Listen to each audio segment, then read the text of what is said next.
In America, there are approximately 25 million secret boxes. That's basically what they are. I mean, I guess the official terminology would be a safety deposit box. But these are typically hidden away. These little secret boxes are hidden away inside these bank vaults across the United States. And you could say lots of people go there to hide away their expensive stuff. Their watches, jewelry, cash. They just stick them in there and no robber can come get them. Things that they don't feel secure keeping in their homes, they go in the safety deposit box. But a lot of the times, you open these little boxes up because you have a secret. It's like a spouse hiding cash from another spouse. Is it for good reason? We don't know. A family man hiding documents that might include the existence of a second family, that's going in the safety deposit box. He's not going to put that in a shoebox at the bottom of his closet. Usually you never really have the chance to open someone else's secret box because that's the whole point. They're jumping through all of these hoops to make sure it stays secret, unless they're dead. Then it's a whole process. Depending on what state you live in and your will, let's just say if you die under suspicious circumstances, like if you were, let's say, killed in your living room by the little boy that you assaulted, only he's not so little anymore, he's a full-grown man with a knife, then yeah, most likely that safety deposit box is going to be opened under the watchful supervision of authorities and very tense, very awkward bank employees. In Dennis Pegg's safety deposit box, they find a ton of letters, handwritten letters.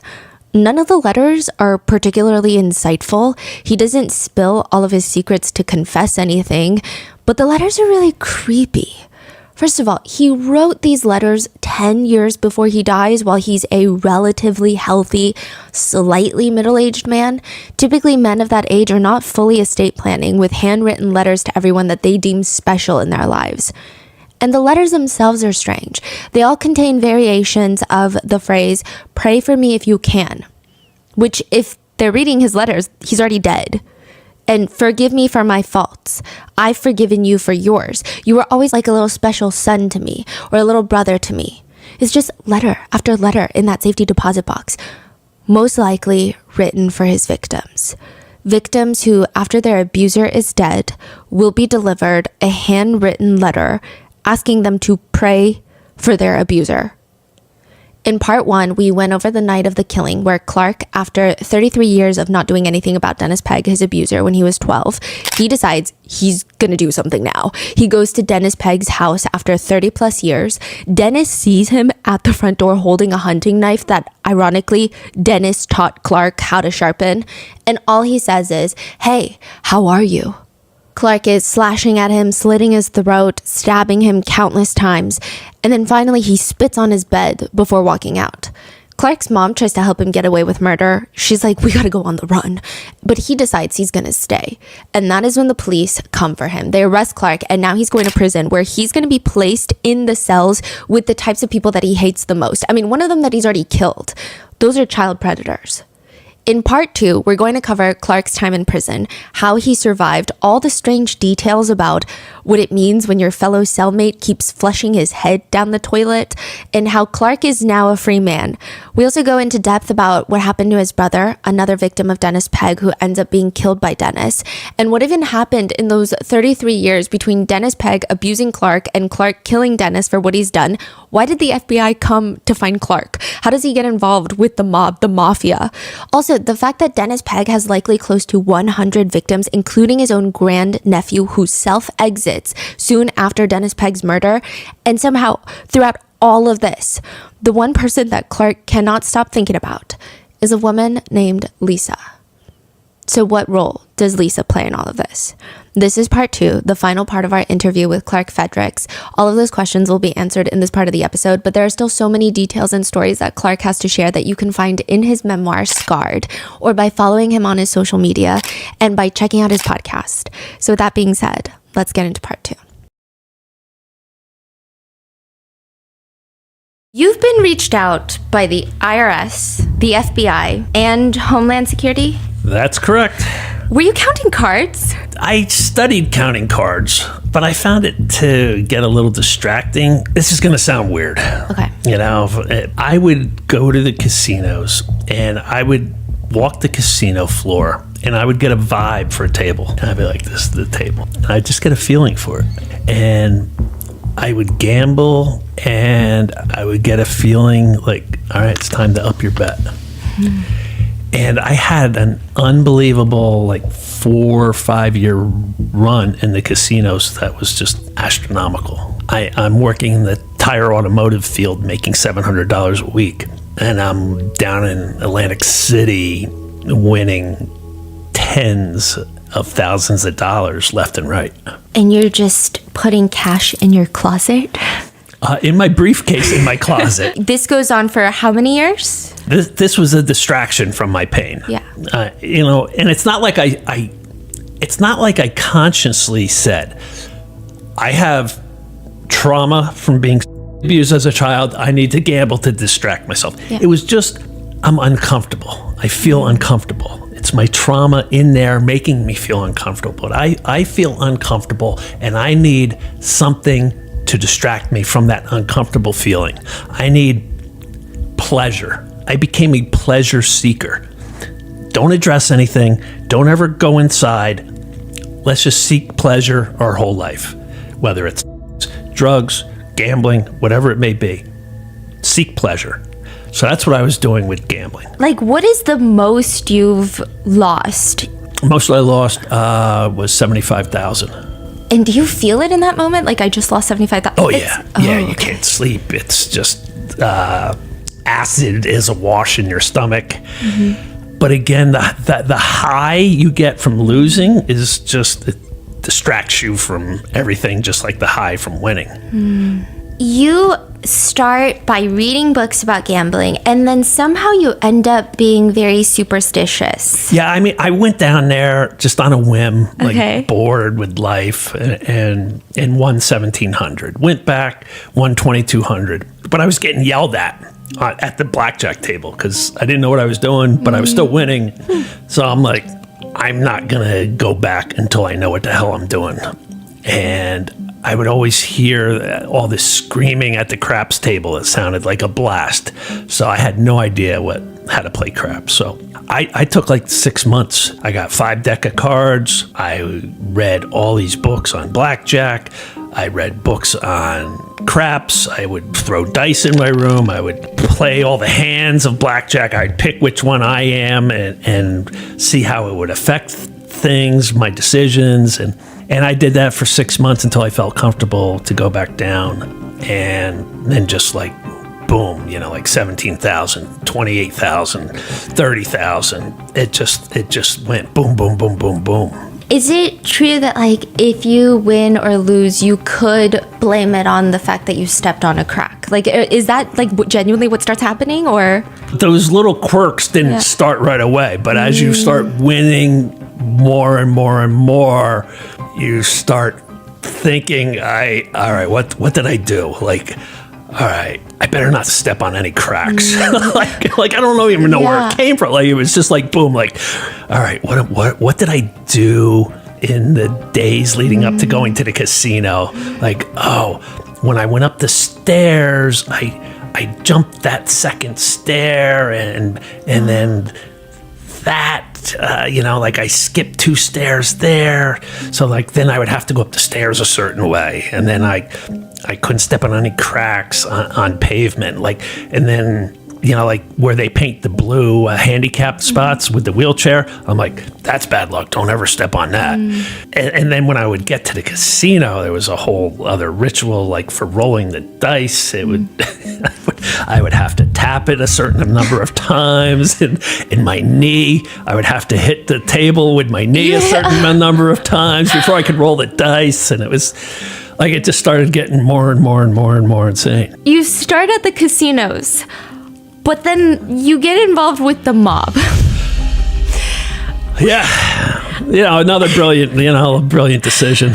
Okay, so you get involved with the mob. How much do you owe the mob? It was because I needed action every day of the week to distract myself from feeling uncomfortable. So like, I couldn't wait to the weekends to go gamble. I needed something. What am I going to do Monday through Friday? Yeah. So it came about that I could, through a bar I could start sports betting every day of the week. And I was given a no limit bet. So like I could bet as much as I wanted, as often as I wanted. In 6 months, I was broke, like lost everything. And in that last week, I was down 20,000 and I didn't have it. Now you would think, all right, it's time to walk away, Clark. But no. I'm going to get that 20,000 back if I can, plus some. So I called the number that I called to place my bets, and I said, hey, I got to move some money around. Can you let me carry that 20,000 over for another week? And they're like, for you, anything. I'm like, okay. So I go into that next week, 20 in the hole, and I'm like, I got to get that 20 back. Plus I want to keep gambling. So I need to win on top. So I just start making really stupid bets. And when the week ended, I was 77,000 in the hole to the mob. So when you were gambling in casinos, you were making money? Yeah. How much were you making? Oh, hundreds. I mean, my largest win was 153,000. And that was after losing 3 times on the craps table where I had 20 to 30,000 at a clip up there. Wow. So I was well over $250,000 just for that one time. But I mean, 50,000, 70,000. My host put me into a blackjack tournament for 75,000, winner take all. And he's like, I think you got this, bro. Your luck is unbelievable. I didn't win. I got knocked out about halfway through it, but I went to a high stakes blackjack table and I won 80,000.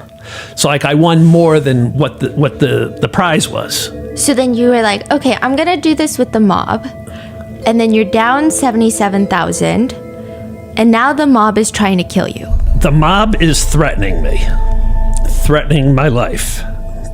The mob is telling me the best thing I could do for myself is to go rob a bank. The guy's like, look, if you get caught, you're looking at 5 to 10 years.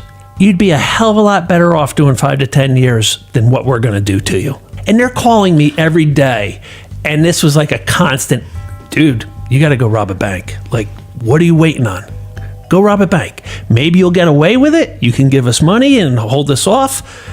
You get caught, you go do 5, 10 years. What's the big deal? You know, that was what they were constantly on. Did you ever consider robbing a bank? No. Oh. And then they called my family. Oh. They got my father's phone number. And they said, hey, old man, you want to save your son's life? You better pony up some money for him. I had already gone to my family to warn them. And sure enough, they called my father. Then they called my brother, who I used to be in business with. And they're like, your brother's in a lot of trouble. You have the power to save your brother's life. You can do that by paying us what he owes us. And I had told everybody to tell them, like, this is Clark's responsibility. He'll handle it with you. And that's what they both said. But it scared everybody to death. Were you not scared? Oh, yeah. It was the worst time in my life. Okay. It was horrible. I had a shotgun in my truck, loaded, that I drove around with. I had a baseball bat in my office. I was constantly on edge, like just to leave the house in the morning, I got to go to all the windows of the house and look out in the yard, behind the shed, see if anybody's out there, you know. The same thing leaving my office, like I've got to like survey everything. I was just hyper vigilant, that's what they call it. And I was hyper vigilant to the max.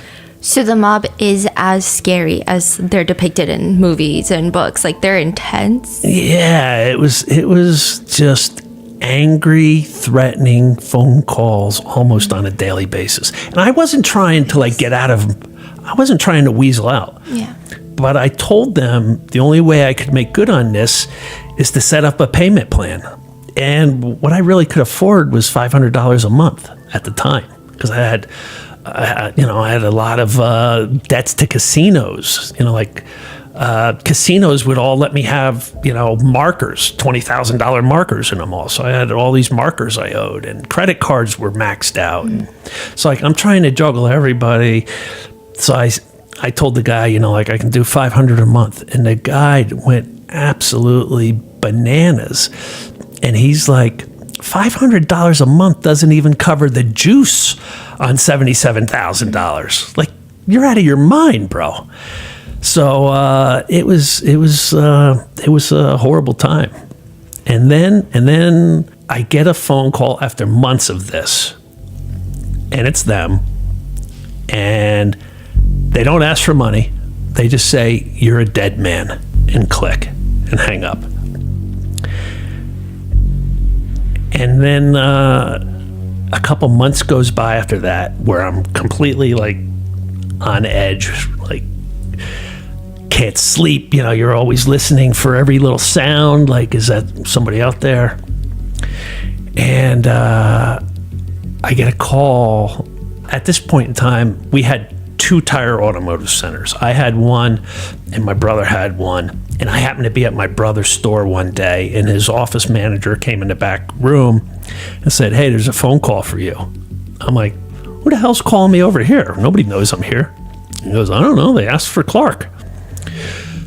So I answer the phone, and the guy introduces himself as a special agent with the FBI. "I need to meet you at your Newton location," the store I had, "on Thursday at 3:00. And I'm like, "Well, bro, like, you got to tell me what this is about." He's like, "No, I don't." He goes, "I'll see you Thursday at 3:00. And he hangs up. And then your mind just goes like in a million directions, like I couldn't fathom what the FBI is coming to meet me for. Like I was doing some now and then, and I'm like, is the FBI going to try to pinch my dealer by put pressure in me? Like, I'm buying a gram of, like, when the FBI is getting involved on a gram of. So I had no idea what it was. And then the guy came to the store, and clearly was an FBI guy, and said they had an informant inside one of the major crime families who told them a hit had been put out on my life for my gambling debt. And if I didn't think it was real before then, that really made everything real. But you still didn't snitch. You didn't cooperate with the FBI. You're like, well, No, they wanted me to wear a wire. And I was like, are you out of your mind? Like my life is hell right now. You want me to wear a wire and make it even worse? I go, and I told the FBI guy what I told the mob guy. I go, this is my problem, and I'm not running from it, and I'm going to deal with it. And the FBI guy said, well, that's very noble of you, but if things get too heavy for you, here's my card. You can call me. Wait, what did the FBI guy offer you at first? He said, wear a wire and we will help you? Or Yeah. It's not like, like, we'll solve your problem by taking these guys down. And I'm like, no, this is my problem, and I'm not going to compound it by wearing a wire. Wow. Is it because that you scared that wearing a wire is more dangerous than... That's just not the type of person I was. Like, it wasn't in my DNA to become a little weasel snitch wearing a wire. Like, Interesting. Like, no, it's not who I am. Wow. It's all in the book, but if you, because I know the FBI, Homeland Security, and IRS Criminal Division reach out. If you had to rank them in intensity, who was the scariest agency? Because it's a lot of experience.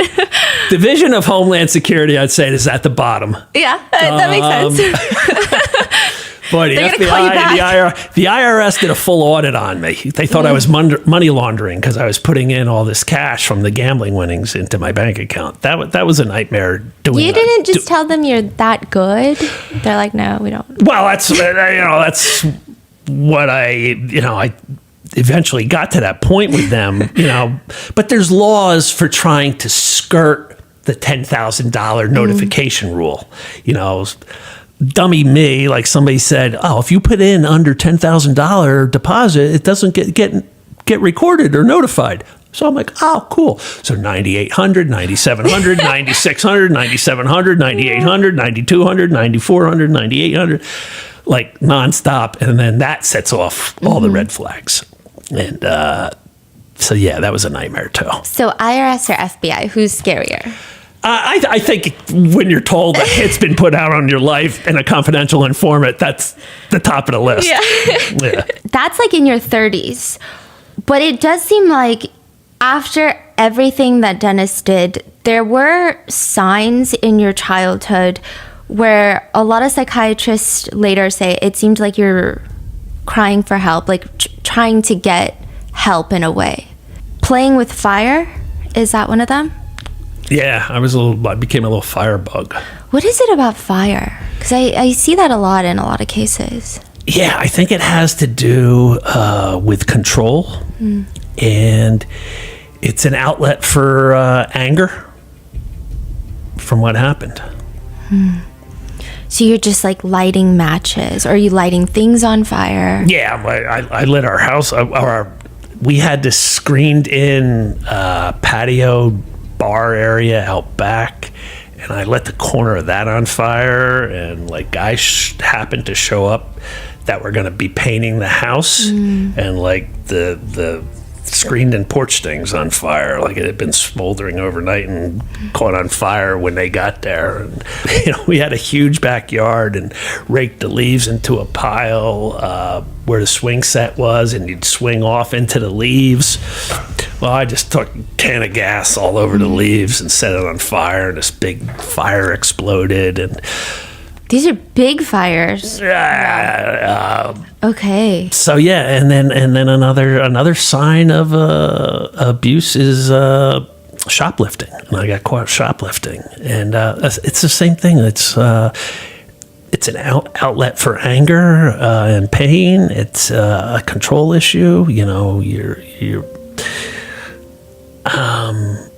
So those were signs, and I started smoking pot like right after the abuse.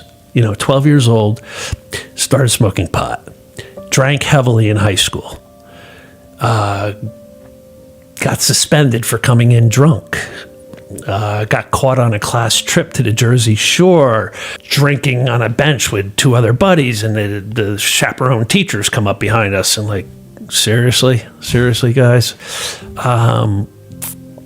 My principal threatened me that I wouldn't graduate with the class if at the prom he even had the hint of alcohol on my breath. Did you ever feel frustrated that these teachers are saying these things to you, but they don't like recognize what is underneath that behavior? Was there any sort of frustration or anger towards them? No. I'm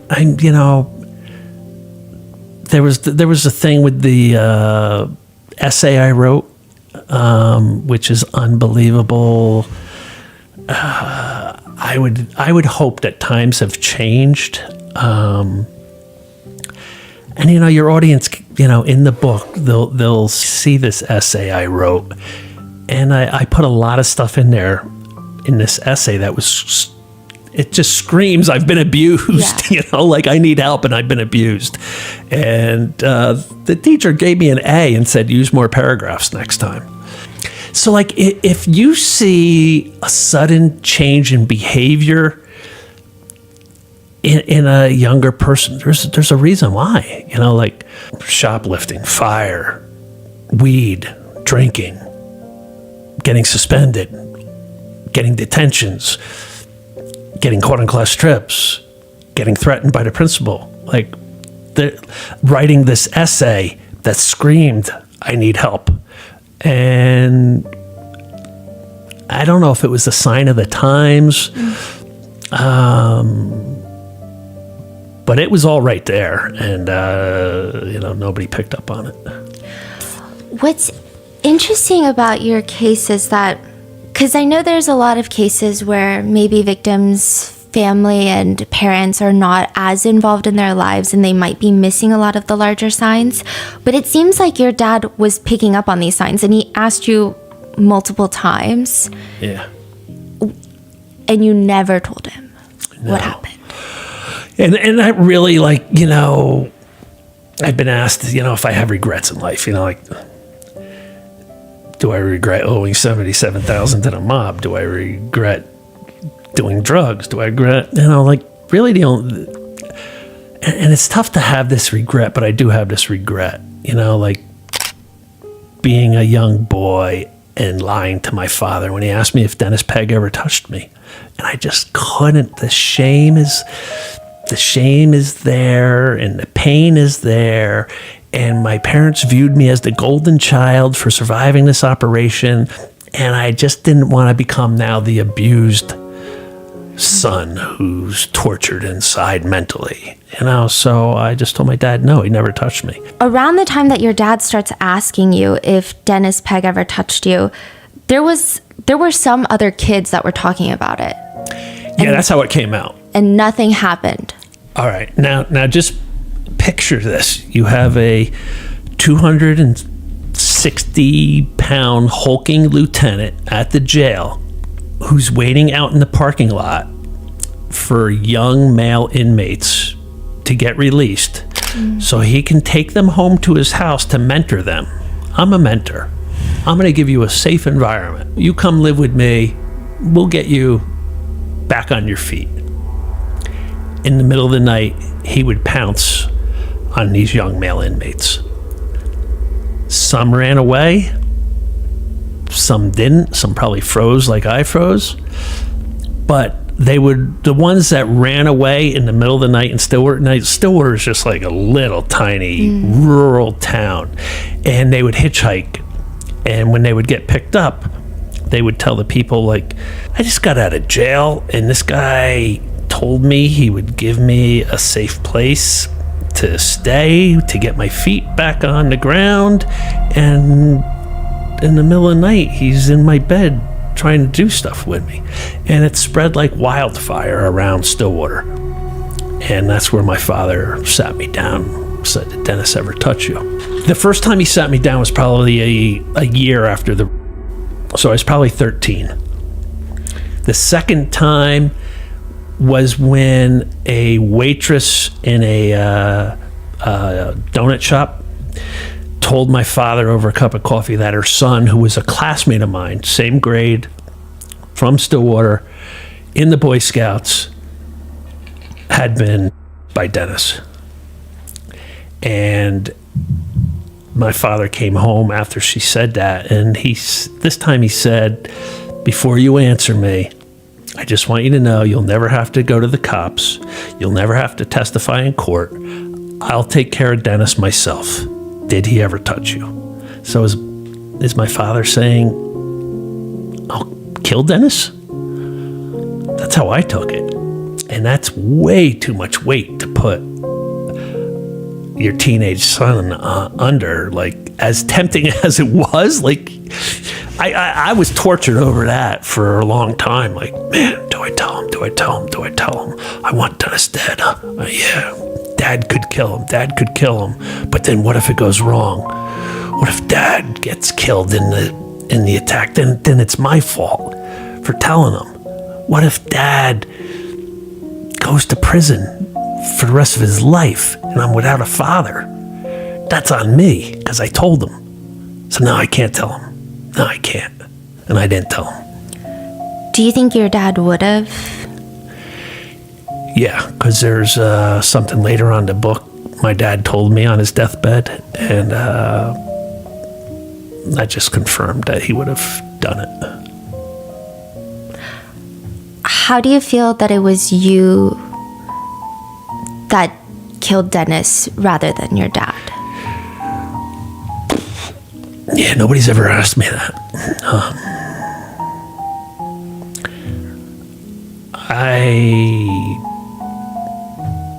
I feel better that it was me instead of my dad. Because sending somebody else to do your work, to Like, look, if I did it and I was either on a suicide mission, I was either going to commit suicide after, or I was going to do life in prison. That's on me. I don't want to be responsible for sending somebody else to do life in prison to get mortally wounded, maybe, or to commit suicide after they do it. I don't want that on my shoulders. It seems by all accounts you were a very smart kid, and you end up at Northeastern. Yeah, and I never applied myself in high school. Like, after the abuse, I just... everything was lacking, another sign, but I was really smart and I could do no work at BC's. Somehow I got into Northeastern. They weren't as strict back then as they are now. Like, now it's like uber tough to get in, but I got in and became a excellent student. I graduated cum laude. And there is someone that you meet at Northeastern that's featured in your book? Yeah. I Dennis Pegg did a lot of things that derailed a lot in my life. And one of the things he derailed was me being able to be intimate with a partner. And by intimate, I mean like open, like sex is one thing. Intimacy is a completely different thing. And I met this girl, Lisa, and she was so bubbly and outgoing, and she approached me. I was just studying by myself, and she came over and plopped down, and she was a whirlwind in my life. And she saw signs, though, even back then. Like, she would say to me, we would be laying together in bed, and I would have, like, soldiers come back from war and have 1,000-mile stare. I had that stare. And she'd be like, hello. And she'd be like in front of my face, and I'm still just like I wouldn't even acknowledge it. And then she'd hit me, and I'd be like, what?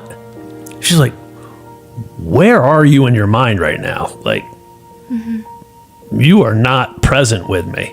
And I'm like, I have no idea what you're talking about. Like, played it off that she was nuts. The trauma of this abuse was still really fresh and raw, and I would get lost in thought about it. And we had an amazing connection, amazing love between us. I could tell her I loved her, and I did. We had passion, and we dated for 6 years, and she was ready to start our lives together, get married, careers, family, whatever it would entail. And I couldn't do that. Did you ever think about telling her, or? No. Why? For a similar reason to my parents. I didn't want to go from the cool, sexy, party animal, fun-loving boyfriend to the wounded, broken wing duckling. So you guys break up. We break up. Do you feel like she was... do you believe in soulmates? Is that a crazy question to ask someone your age? Or is that... Yeah, I do. Yeah. Do you think that she was yours? Yeah. How long after college do you guys break up? I was a year ahead of her. So I graduated, and then she graduated a year behind, and then another year after that is when she's like, what are we doing here? I was just jerking her around at that time, and she's like, she was living in the city. I was living in Jersey. I would go in for a weekend. We'd have an amazing time, but then I'd disappear for a month or two. And then show back up, have an amazing time, disappear again.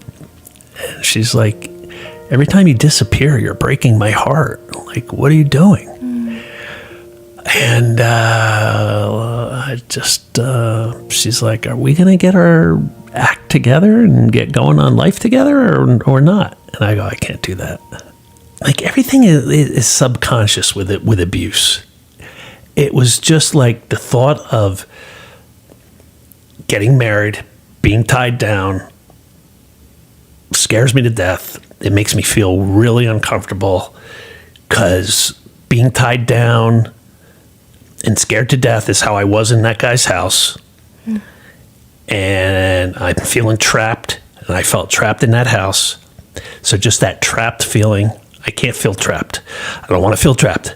Don't make me feel trapped. I'm going to run if you make me feel trapped. You're making me feel trapped. I got to go. Sorry. And that's how it was. And that's how it was with careers. You know, like in my 20s, it was like 2 to 3 years in a career, and that was it. Like I'm getting really uncomfortable feeling. I'm feeling trapped. I'm feeling like just a lot of pressure. I'm just feeling like I'm just like getting pushed down into the ground. I gotta run. I gotta go. I was a prey caught in his snare. He had me trapped for years, and I just never wanted to feel that feeling again. Just an interesting observation. You don't have to comment, but it's interesting because you feel that way with relationships and careers. But in your book, you don't use this terminology for your careers, but you do with Lisa. You have this tendency to write post-Lisa when describing certain events that happen after the breakup. It's very interesting. Back in college, myself and my 2 roommates and Lisa and her 2 roommates, we all dated. So the 6 of us were always together. 2 of the couples didn't make it, Lisa and I being one, but one of the couples did. They got married. After college, you guys break up. You're in, the FBI's calling you, the mob is after you. Everything is kind of everywhere. And then you kill Dennis Pegg. Yeah.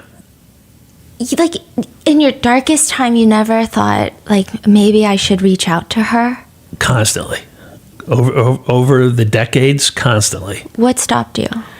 Just the way I was living, the shape I was in, the shape my life was in. Like, I had so many grandiose fantasies about finding Lisa and sweeping her off her feet and riding off into the sunset.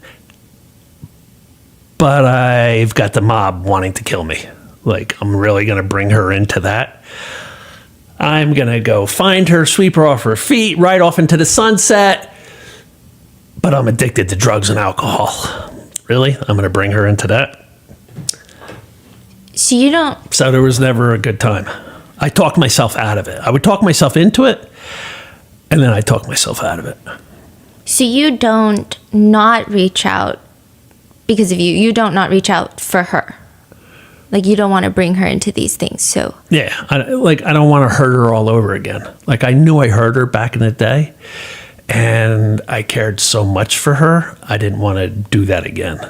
Like, my life, from the abuse to the murder, it was tumultuous, to say the least. Like, I was off wandering in the desert for 30 years, like, just going down one bad path after another. And I couldn't bring her into that.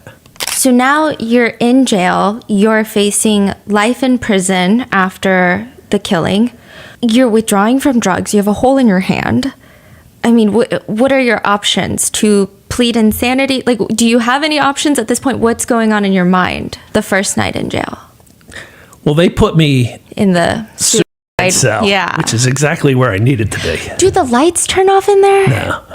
I feel like that makes things worse, no? Okay. You know, the camera's in there, and, you know, it's on you, and, yeah, it was hell. I think what's interesting is I was reading through all of, like, the psychiatric reports that were done when you were in jail. Did you feel like a lab rat? It seems like there's so much debate about your state of mind. Do you feel like you're just being poked and prodded at? And Yeah, like those psych exams were like nerve-wracking, you know. It was, you know, because some of the stuff they had you do is just, you know. they would show you pictures and try to get you to describe the scenario, the scene. Scene, yeah. It's very And interesting. you know, and then like I had to do the Rorschach test, the ink blots. Yeah. And you got to come up with what it looks like, and it's just, oh my god. And I thought like one wrong answer, like they would like. He cannot get out for the rest of his life. Boom. You know, like I just thought,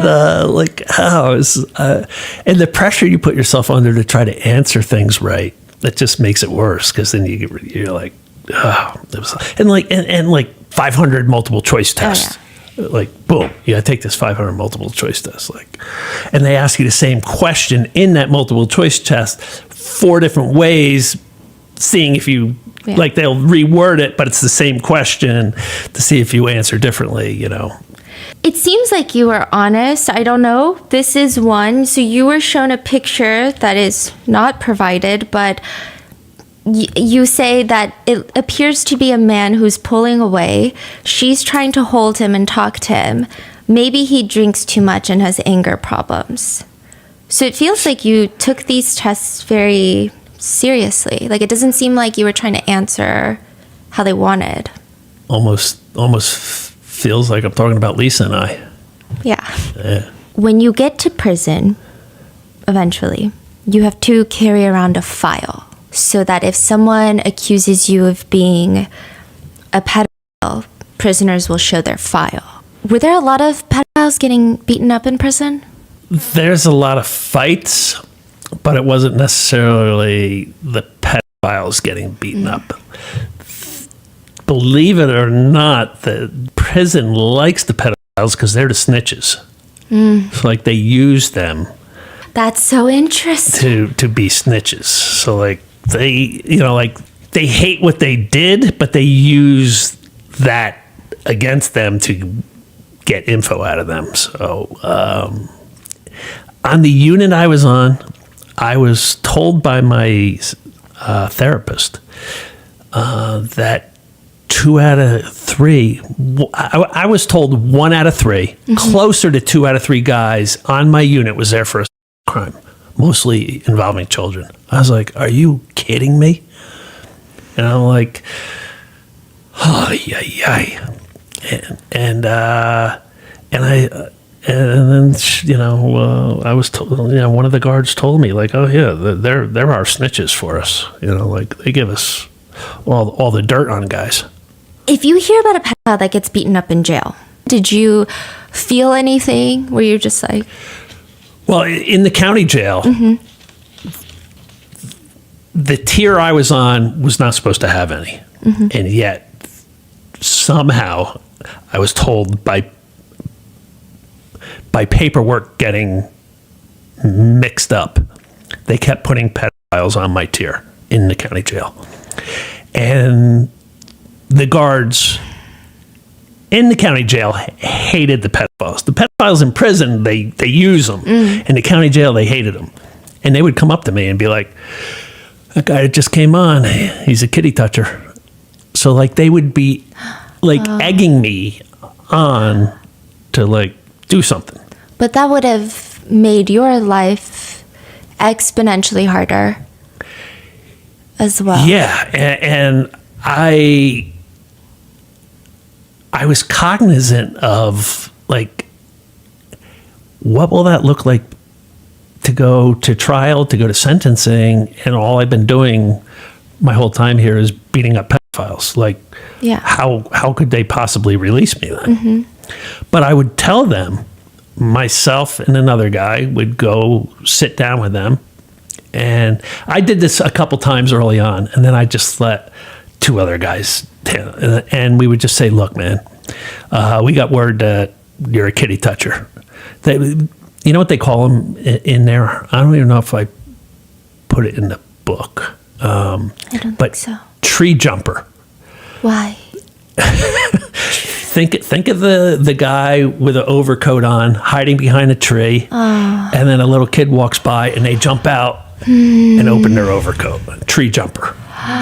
So like that's what they're called here. Like out west in California, they call them chomos. Oh, Child molester. Chomos they call them. But here in Jersey, New York, they're tree jumpers.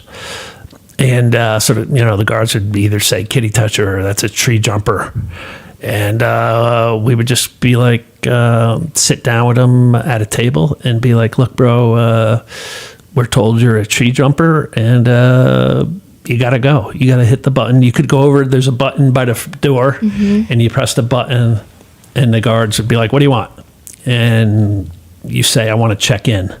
Means protective custody. Oh. So I did that a couple times. I'm like, look, if we're wrong, I apologize. But it's not safe for you to stay here because that's the word now. And somebody's going to come after you. And they'd be like, it's not me, man. I'm not here for that. I'm not here for that. And we'd get up and be like, sorry, bro. And we'd walk away. And within a minute, they'd go over to the button and be like, I need protective custody. So you never wanted to maybe punch one? No. Like I wasn't there. Like I've said this. Like if I got a life sentence, then all bets were off. Yeah. Right. But yeah. I wasn't. And my therapist told me about how many were on my unit because she didn't want me to do anything stupid. She goes, don't tell the guys on your unit what you're here for. Yeah. Because it's called putting a battery pack on your back and amping you up. So she go like, if the guys know what you're here for, they're going to put a battery pack on your back and try to get you amped up to go do something stupid. I go, nobody's going to make me do anything I don't want to do. Yeah. I go, they're not putting any battery pack on I go, and in the psych exam, they asked me that, like, how do we know you're not a risk to harm other people? And I'm like, unless you were the person who abused me, I'm not out to avenge every pedophile out there. I go, just the one that abused me. So, what was worse, the mice or the cockroaches? Oof. Well, I was on the top bunk, so I didn't have to necessarily deal with the mice. To me, the cockroaches were worse because they would like fall on you and while you're trying to sleep. Wow. Do you want to lay down tonight and have a cockroach fall on you? You scream and you're like, rah! That was in a place called CRAF. Okay. CRAF. And that's when you leave the county jail to go to prison, you have to go to this place to get classified which prisons suit you best. And it's they purposely have it as a hellhole to like frighten you from never wanting to come back into the prison system. And the guards are frightening, and the mice are frightening, and the cockroaches are frightening, and everything's disgusting. And it's just like, you don't want to go back to CRAF. CRAF was hell. I mean, how is prison in general? But like, how bad is bad? I mean, I see people are flushing their heads in toilets for drugs, for smoking marijuana. Well, those toilets are like the airplane toilets. It's just like sucks. So if you want to smoke weed, you put your head in your toilet and blow it and hit the button. You can always tell somebody who's smoking weed in their cell because the button goes. You just hear the suction sound going and going and going and going and going. So guards are just walking by and they just see cellmates with their heads in the toilets. Well, there's usually only one guard on at a time. There's a guard on the floor, and then there's like two guards in a bubble, and they have to do a walkthrough like every so often. So when they just did their walkthrough, like, all right, I got 2 hours now or whatever it is, or an hour till they do another one, so you can smoke your weed then.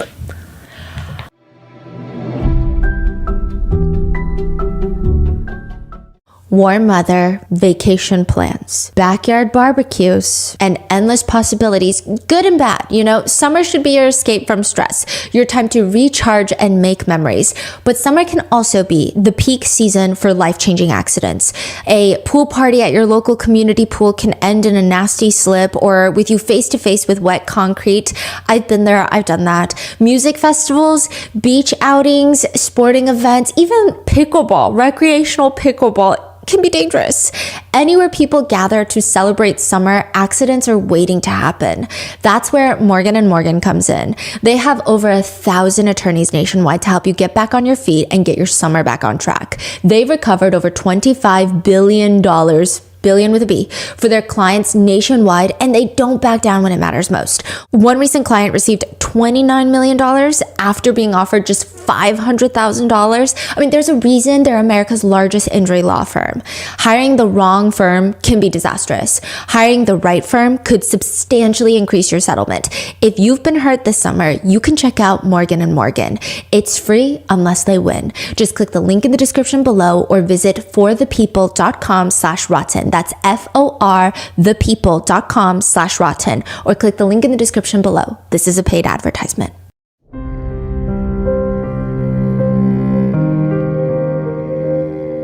You wrote a good chunk of your book in prison, but you used a prison pen. Can you describe what a prison pen is? How? They call them security pens. Okay. And they're these flexible plastic tubes with a little thing of ink in them. It's just, you know, so you can't stab somebody with it. Mm-hmm. You know, like everything in a prison is, can they make a weapon out of this? Are there lots of weapons being made? Yeah. Oh, yeah. okay. Yeah. Like, I mean, one of the main things they liked where I was at was the tiles in the shower were coming out, so you could like pop a tile off and then carve it down into a point, you know. But I didn't see any stabbings. It was just fights. It was fist fights. Were you ever involved in any? No. That's so interesting how you were able to keep to yourself pretty well. Yeah, I didn't have any fights in the county jail, and I had one incident in prison. We lined up for the shower, and this big guy, and he was not mentally all there, so which you always have to be cognizant of. He went around everybody to the front of the line, and everybody started moaning. And for whatever reason, they looked at me like, say something. So I go to him and I'm like, hey, bro, we're all waiting in line. You gotta wait at the end of the line. I'm next. I go, come on, man. We're all being cool. Just, you know, you can't just cut the line. I'm next.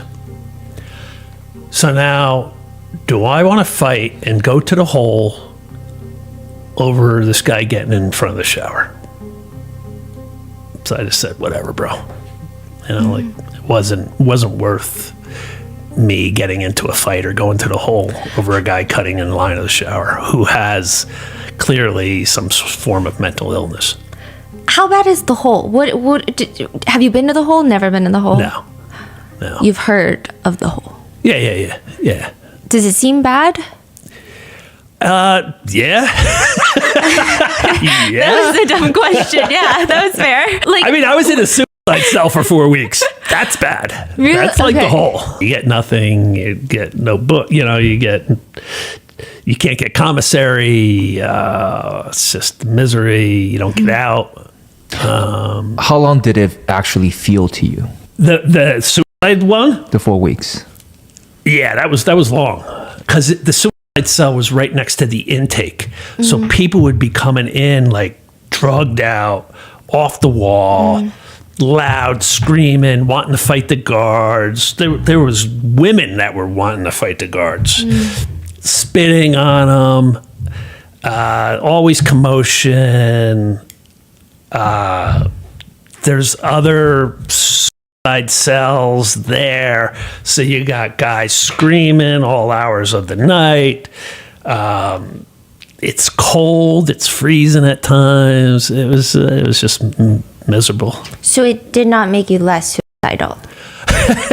It made you more. Okay. No suicide cells, though. But it's very tough to kill yourself in there. So Interesting. I was in the right spot, as miserable as it was, because early on, that's all I could think about.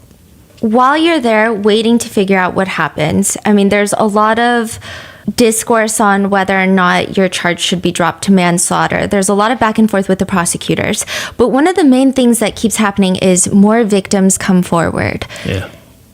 I mean, is that kind of a weird feeling? Because on one hand, you're happy your legal case is getting stronger. But on the other hand, like, it must be very depressing to know that there's more. Like, more people, more trauma.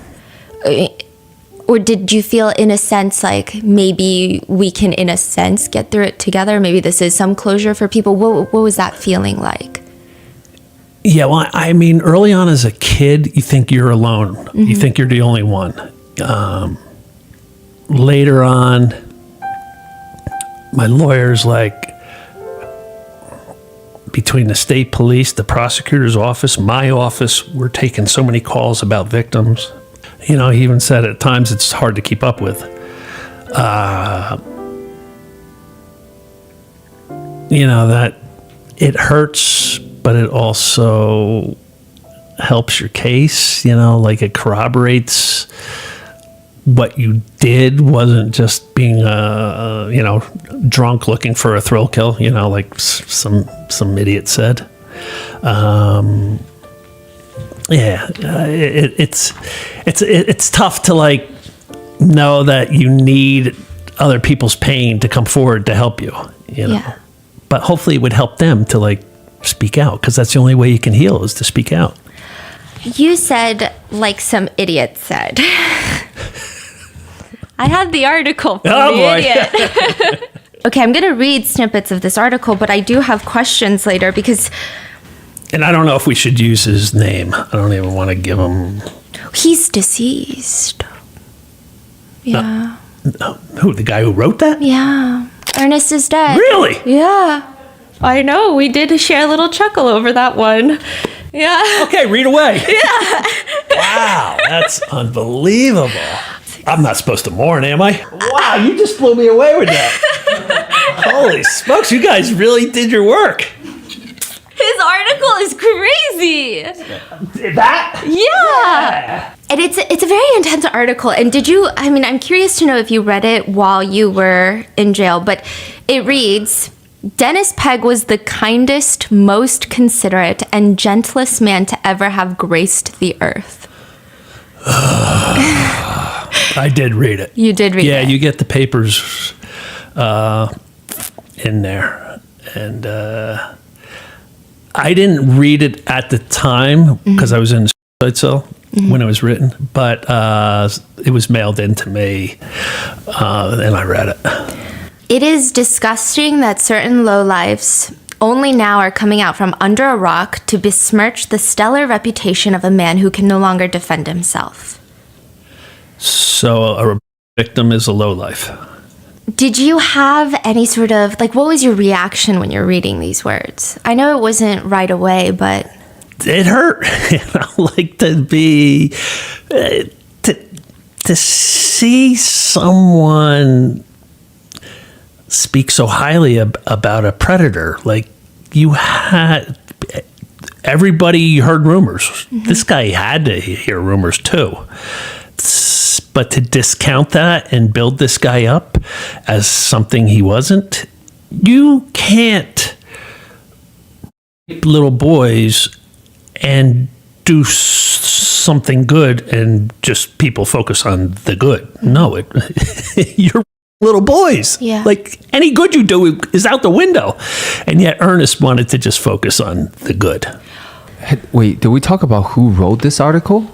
Yes, his name is Ernest, and he was very friendly with Dennis Pegg. Very close friends, and also his attorney. He also owed Dennis Pegg $12,000. I mean, the things you can find on the internet are very strange. I don't know. But he is since deceased, but I just find it like unthinkable, because even if I had a friend, but all these victims are coming forward, there's no way that you can write these types of words. It just doesn't make sense to me. I mean, yeah, I mean, he had to know the rumors, and yet you're going to call me a lowlife coming out from under a rock, and you're going to build Dennis Pegg up as this pillar of society. Like, I don't know how you do that. I don't know how Ernest lived with himself after writing that article. most people, they support you, but are there more Ernests out there? Like, do you see people writing stuff like this about you? Have people said things like this to you?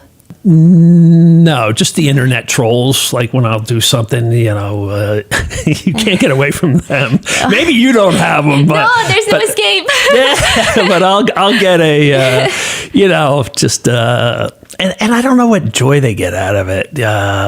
Like, because when I do any type of interview, I put my heart and soul in it. Everything can be corroborated. I'm not lying about anything. People think you're lying. Yeah. Oh, yeah. Like this story is BS. Like, what is BS? It's Google my name. Yeah. And early on, I would try to interact with the internet trolls just to be and then they vanish. You don't hear from them. So I just gave up trying to why bother? But yeah, as far as people in my community, no, I don't hear anything from what Ernest wrote back then. I don't see that. But okay. I looked up Dennis Pegg's obituary. Oh, isn't that horrific? Yeah. And I thought surely it's going to be a 5-sentence ordeal where maybe the family is like, okay, he's gone. We're in mourning. He's survived by these people. It's like 1.5, 2 pages. It's talking about his time in the Boy Scouts extensively. Has anyone in his family reached out to apologize? Have they said anything to you? No, I've been asked that, because people are like, did anybody in the family ever say I'm sorry, for what happened to you by our brother, by our uncle, by whoever? And no, nobody ever reached out. And they were all interviewed by the prosecutor. Mm-hmm.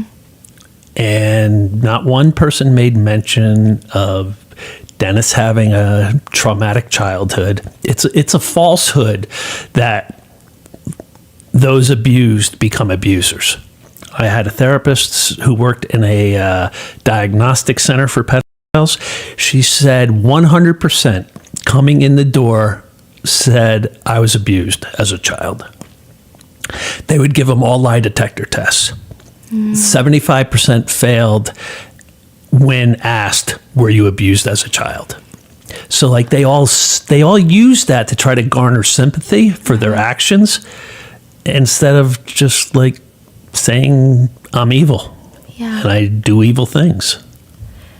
And so none of his family will really acknowledge it, but wasn't his nephew a victim? Yeah, his great nephew committed suicide after I was arrested, and he shot himself.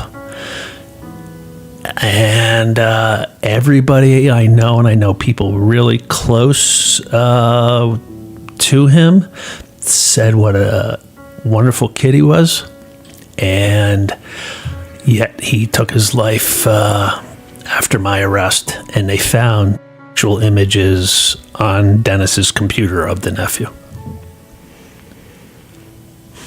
Do you believe that has your arrest trigger something? Yeah, just like it opened my brother's Pandora's box, it probably opened Dylan's Pandora's box as well. Ernest writes in the article, that is the definition of a coward. That you guys are only coming out now that Dennis is dead. That's what they all are, cowards, plain and simple. Do you feel like what you did was cowardly in any way? No. I went there, like I said, basically on a suicide mission. I was ready to give my life that night. He should have had a handgun 10 different spots in that house. And as soon as I opened that front door, I should have been shot dead. It's interesting because a lot of people say that the worst thing you can do to another person is take away their life. But is that really true? Because it almost makes it seem like then what you did is worse than his crime. Yeah, I mean, I've had people say, you know, like, you murdered. And I'm like, yeah, I did. And that's why I'm in the position I am to advise every other victim to not follow my path. I did things wrong. I led a self-destructive life. I should have healed early on. I should have talked about this early on. And that's one of the main reasons for me being here on your program, is because you have a younger demographic, I feel. And that's the age I want to reach, so people can hear from me that what I did didn't heal me. It just created more problems, more trauma. I was ready to kill myself. I was ready to do life in prison. And you don't have to forfeit your life because you were abused. You know, you can heal from it. And I'm healing now. And I want people to see that. And I want them to follow my footsteps now versus how I lived earlier. But do you feel like Dennis also killed something in all of his victims? Oh, of course.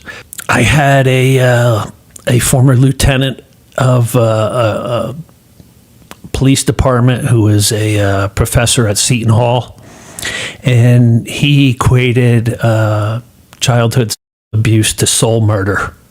You murder the soul of that child. Yeah. And I agreed with him 1,000% on that. There is this interesting moment where, okay, well, first of all, your murder charge, first-degree murder charge, is brought down to manslaughter. So at some point, the prosecution, they come around. Is that took how you... 3 years. It took 3. I had that first-degree murder hanging over my head for 3 years in the county jail. There is no such thing as a speedy trial when it comes to a murder.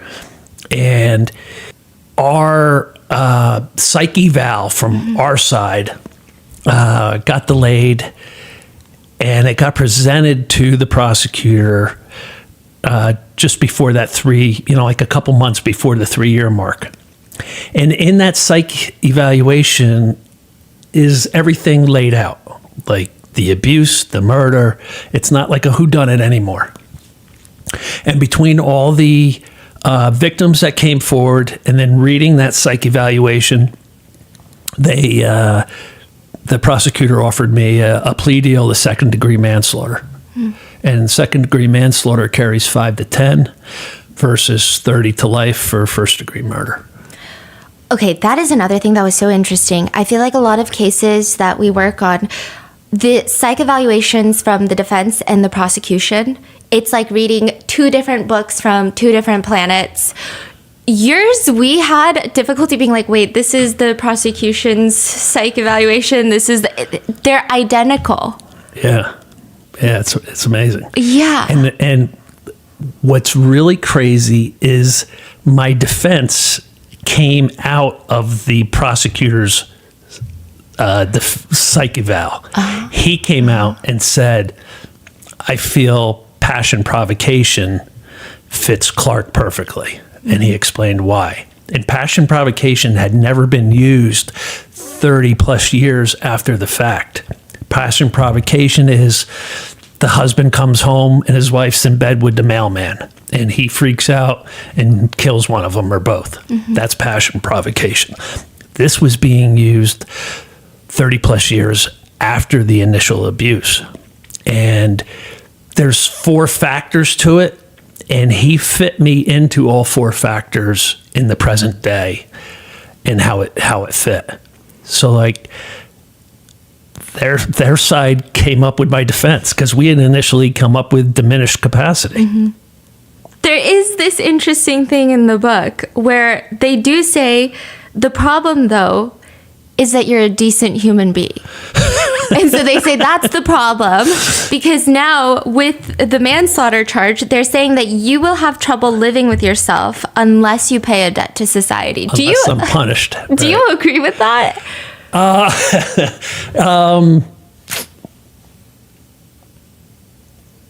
Strangely, yeah. Yeah, because I've said to people, like some of the trolls, like I'm like I paid my debt, like I did what I was ordered to do, and it gave me time to think about life, to redirect my life, to think about what I want to do with my life. I needed to be away from drugs and alcohol. I needed to bring healing. I needed to confront my demons. And being locked up, even though I was in hell, prison is hell, I was able to do that. Oh, I'm so sorry. One thing, though, I will say is I'm going to link it in the description, but you have this insane interview with the prosecutor that was on your case. I thought it was the most... You guys have such interesting interactions. I'm like, how do you interact with someone that was trying to, at least at some point, make you stay in prison for the rest of your life? Is it right? is it a weird dynamic, or you guys are just buds? Like, what? Actually, this morning at the hotel before I came here to meet you, guess who I got a text from? The prosecutor saying, and this is what he said. He goes, "I'm sorry I missed your book signing. I was in the hospital. Please save me an autographed book." No, because you have some very interesting friendships. I mean, you're friends with a lot of the officers that arrested you. Yeah. You're friends with the lead prosecutor on your case. Yep. You're friends with a lot of like the forensic teams that probably processed the crime scene. Yeah. That is very interesting. My biggest supporter throughout all of this has been law enforcement. That's fascinating. Yeah, from the very get-go, starting with Howie Ryan at the. Actually, it started on my steps of my house when I was arrested. The guy who gave me that state police shirt, he was there. He was supposed to be getting off. He heard my name mentioned, and he told his sergeant, "I know that guy. He's a friend of mine. Let me go to the house in case this goes sideways. I want to be able to talk to Clark." And when I was arrested on my front steps, he came up to me and he said quietly, "Dude, don't say a word." And then it went to Howie Ryan at the state police station. And then in the county jail, I thought because Dennis Pegg worked there, because we heard the rumors 30 plus years ago about him waiting outside taking inmates home, nothing ever happened. I thought for sure he was protected, and I thought for sure I'd get the beating of a lifetime in there. And one by one, guards came into the suicide cell and said, "I never worked with the guy. I'm hearing what an animal he was. Just hang in there. Keep your mouth shut. Don't talk to anybody." And that was like guy after guy after guy would tell me that. I mean, that's so rare. I mean, you usually see a lot of stories of, I guess, the blue wall of cops protecting cops. So that's what I thought was going to happen. Yeah. Wow. So you walk into the courtroom to give your statement. Told me that he got drunk and naked with one of my close relatives and with Jeff. He said he had taken pictures of them naked.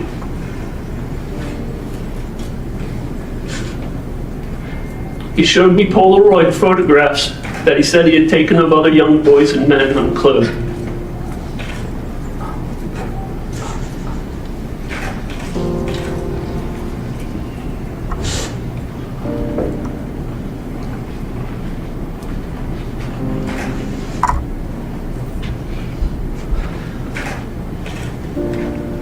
Jeff committed suicide on February 10th, 1983, with a shotgun to his head. I was a junior in high school.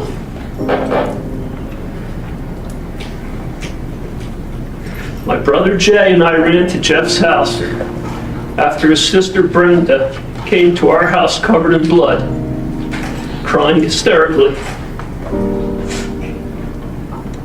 I remember standing in the living room of Jeff's house with my brother. We got there before the authorities arrived. I saw a puddle of blood on his bathroom floor.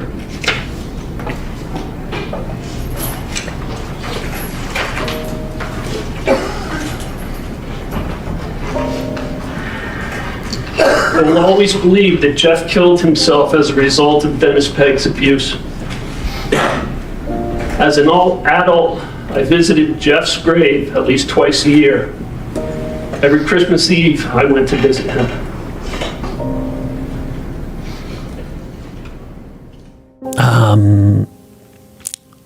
But that's how confronting your trauma goes early on. It's tough. It's tough the first couple conversations. People avoid it because they want to avoid that, but that's how you get past it. So I look at that courtroom video as a stepping stone to being able to sit here with you now and talk, fluently about it. But when you're on your way out of that courtroom, everybody starts clapping. Yeah, that was pretty amazing. Yeah, it wasn't. They weren't clapping for me murdering a pedophile. They were clapping for me confronting my trauma finally, and I actually got a standing ovation. Which was pretty amazing. And the guards that took me back out of the courtroom into the holding cell, they said to me, "Wow, that was a first." And I'm like, "What's that?" And they're like, "Never have I seen somebody admit to murdering somebody and get a standing ovation for it." So I was like, and they're like, "That was some speech you gave. Good job." Did it make you feel less lonely when people were clapping? Like, what is the feeling? Did you feel, is that them showing support? Did you feel less lonely? What was the feeling? I think they could all tell how painful it was to get through what I got through.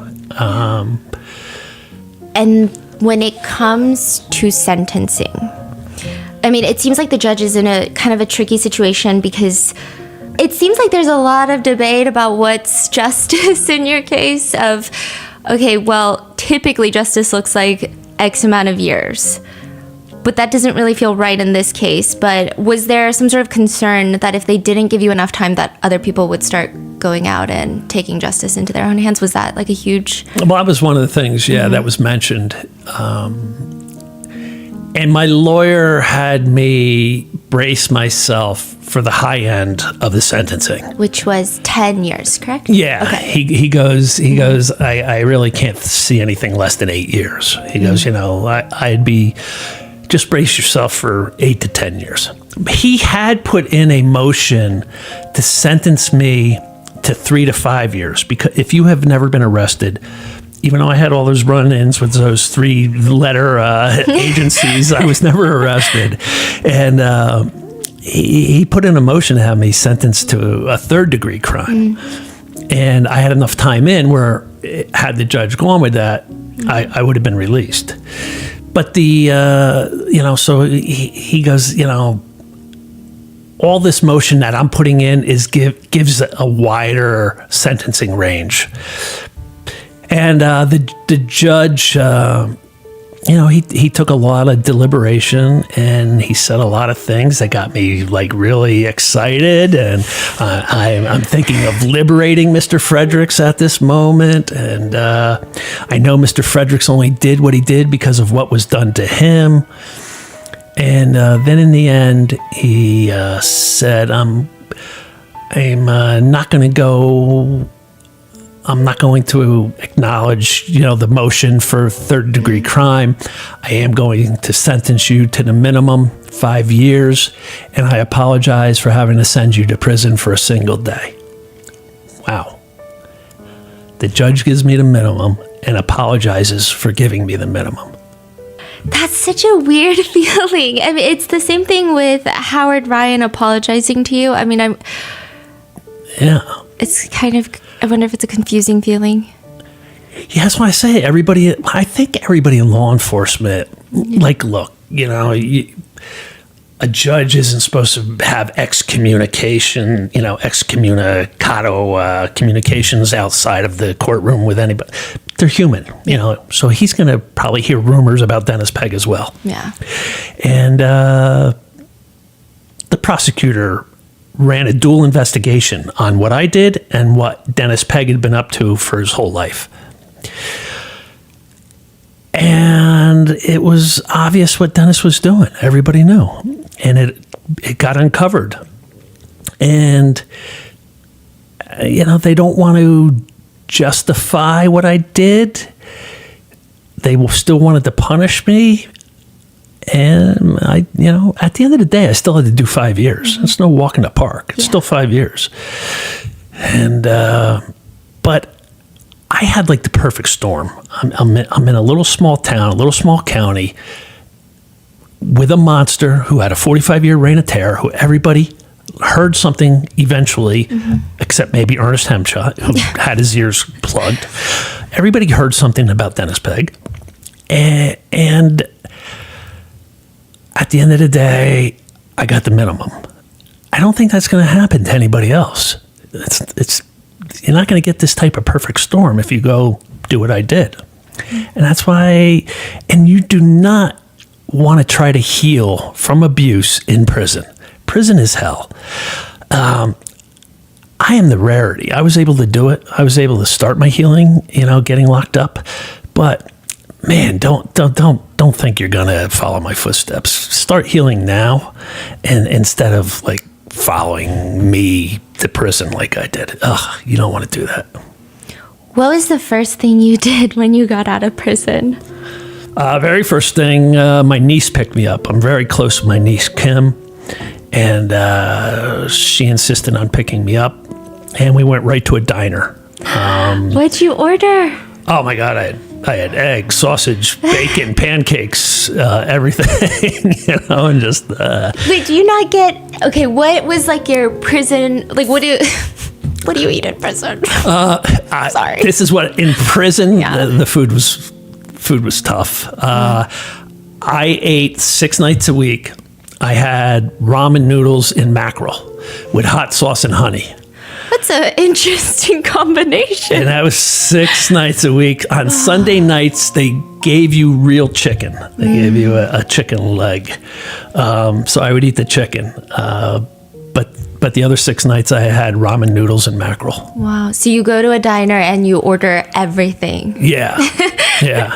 And what everything from jail to prison is gluten. And I was in agony my whole 5 years, doubled over, in pain, agonizing pain, because I had celiac. I didn't know it, and I lived on Maalox and Tums for 5 years, and so getting out and just going to a diner and getting real food, that was great. But after you get out, what happens with your brother? Yeah, nobody wanted me. I needed a place to live. And my lawyer didn't want me going to my mother's. My mother didn't want me coming to my mother's. My niece, my sister, nobody wanted me going to my mother's because my brother was there. He got divorced when I was locked up. He lost his business when I was locked up. He lost his 33-acre horse farm when I was locked up. And nobody wanted me to come home because he was in such bad shape. But it was either that or a homeless shelter. So I just said, let me just get out of here and we'll figure things out afterwards. So I went home with my brother and mother. You suspect that he was a victim of Dennis Pegg. He knows you were, but you guys never, even when you get out of prison, you don't talk about it. No. My brother didn't want to confront anything, didn't want to talk about anything. It's quite often the case, like members of family won't talk about what happened. And I thought when I was in prison, sitting in my prison cell, I would have these amazing conversations with my brother when I got out. And then when I got out and the shape he was in, the path he was on, it was difficult. Do you think he felt guilty that he didn't protect you from his I'm sure that's part of it also. He said numerous times, I should have been the one that killed Dennis. He said that over and over to me. Yeah. When did you find him? It was 2 years ago this past February.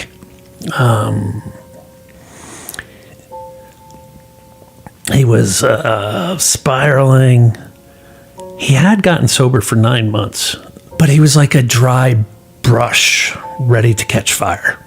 He wasn't doing anything spiritually, therapy-wise. I finally got him to go to the gym, start working out. So he eventually started drinking again.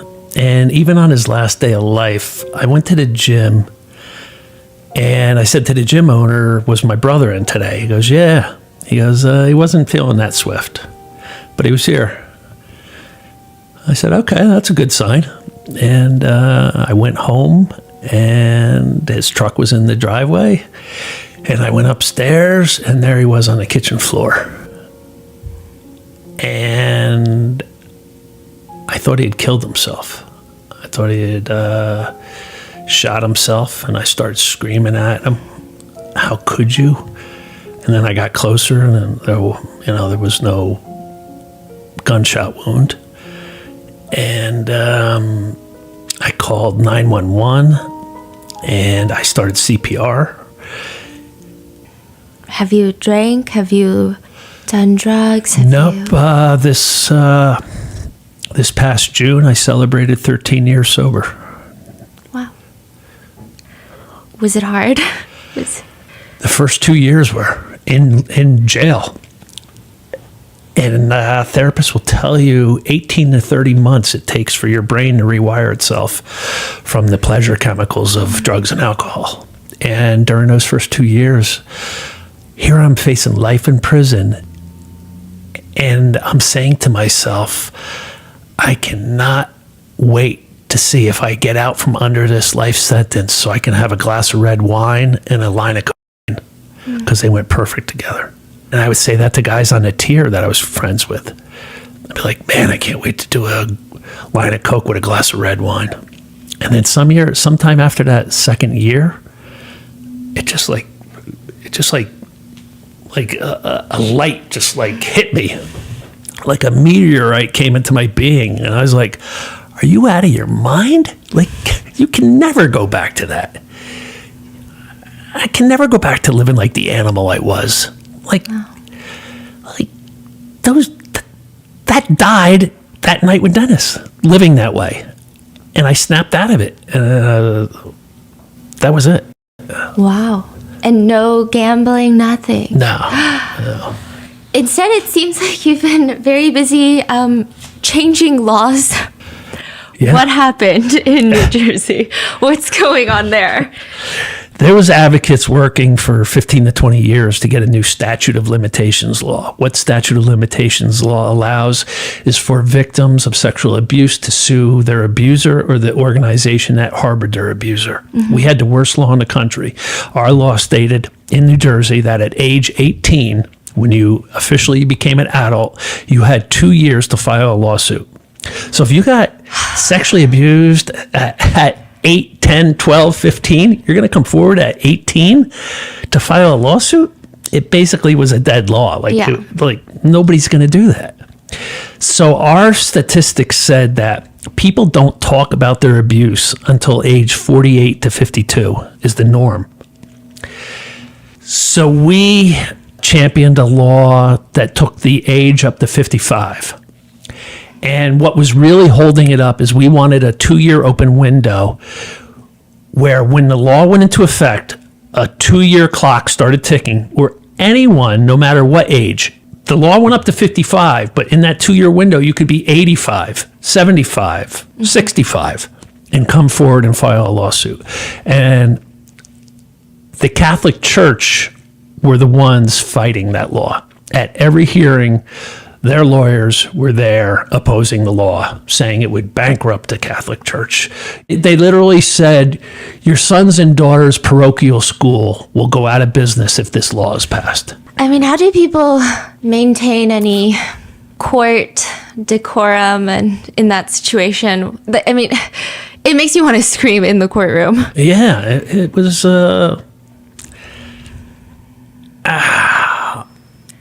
The Catholic Church it really gets me wound up, and it's not to do with your faith. Yeah. It's to do with the hierarchy and the way it's run, and what they've allowed, and they've harbored their priests to keep them from facing justice, and they're sending their lawyers to stop a law to help victims, and yet they come out and say we're all for victims. No, you're not.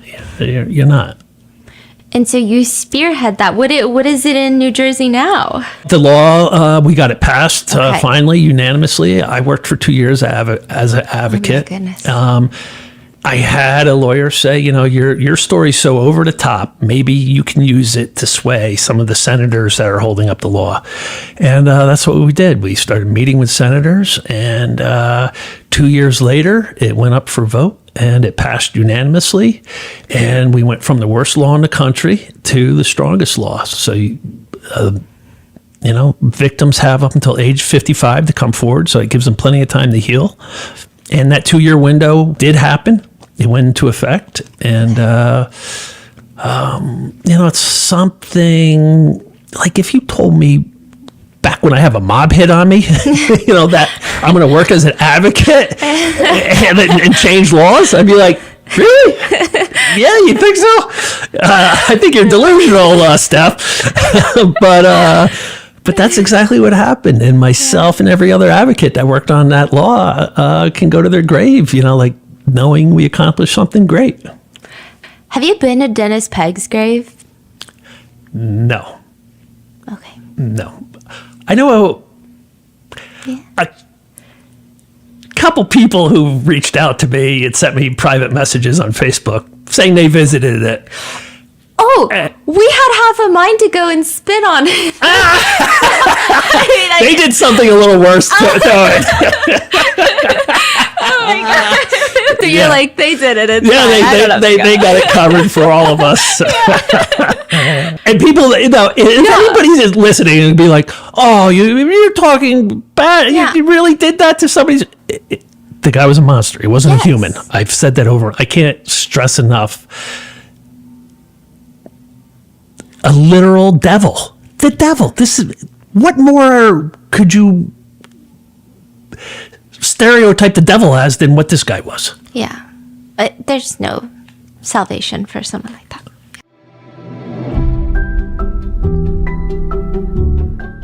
You guys know that we have been huge fans of Shopify ever since we opened Grandpa Mingo's studio to sell his limited edition artwork.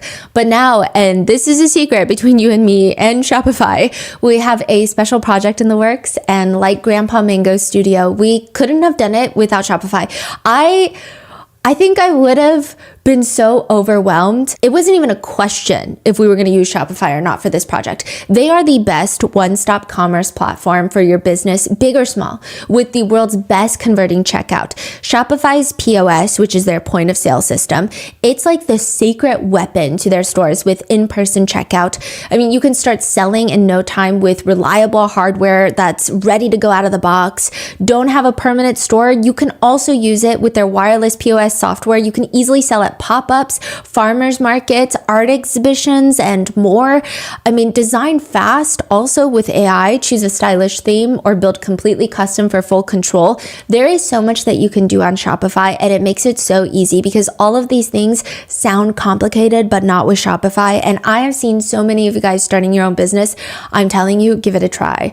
Get all the big stuff for your small business right with Shopify. Sign up for your $1 per month trial and start selling today at shopify.com/rotten. Go to shopify.com/rotten. Shopify.com/rotten.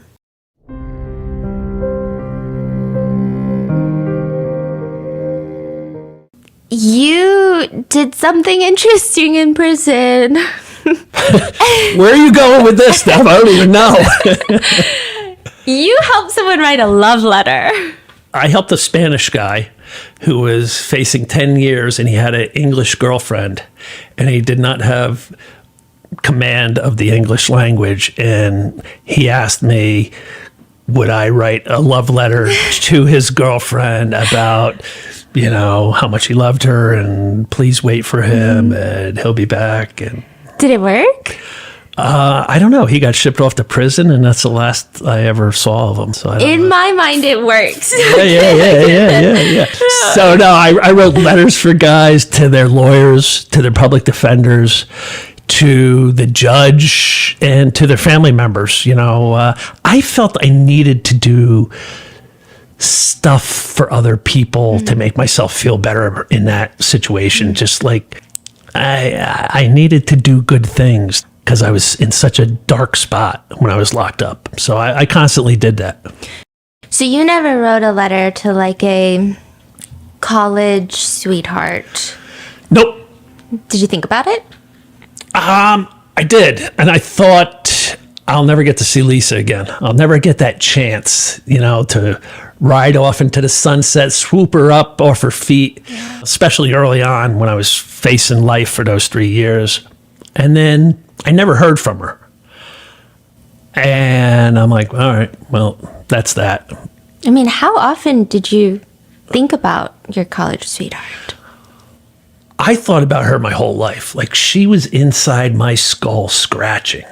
Like, literally, like, tormenting me. Clarky, why, Clarky? Why? Why could you not commit to me? And just the shame of that. Like, victims love to just shame themselves. So that would add shame to my shame. And then doing drugs would add shame to my shame. And getting involved with the mob would add shame to my shame. And not being able to tell my father would add shame to my shame. So, like, we're just constantly shaming ourselves. And so Lisa was just another source of shame. And so no, I never. I thought I missed my chance. And after that law passed, the law took up a lot of time. I was working full time. I was speaking. Started motivational speaking. And then when the law passed, I'm like, what now?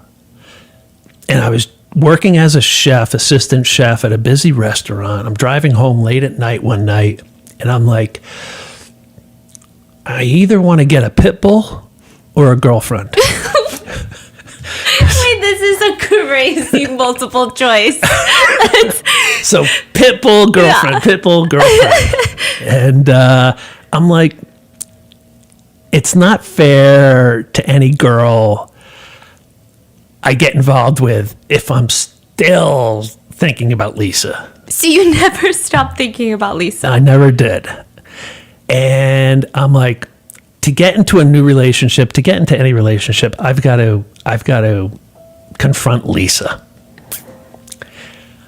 I found her on Facebook, and I drafted up a long Facebook message, and I deleted it. And I drafted up another message, and my thumb hung over the send button. And I debated, is it better to keep the fantasy? Maybe I'm just making it up in my mind how amazing our love was and how passionate we were for each other. Maybe like time has made me delusional, and it wasn't really all all I think it is. Because you hadn't seen her since you were 20. I was probably 23 and she was 22. And how old are you at this point? When I got released, I'm 50 years old. And then I worked on the law for a couple of years. So now I'm like 52, 53. Wow. Okay. And now you're like, I don't know. But you send it, right? So do you keep the fantasy alive and not send it? Or do you pull up your big boy pants and say, let's see what the hell's going to happen here, and you send it? You got to send it, Steph. You got to take chances. So I sent it out. Yeah. And I was literally like a crackhead waiting for his dealer to call him back. Like, I check my phone. I'm at work. I had to check my phone 100 times. Oh my gosh. And I'm like, oh, I knew I shouldn't have sent it.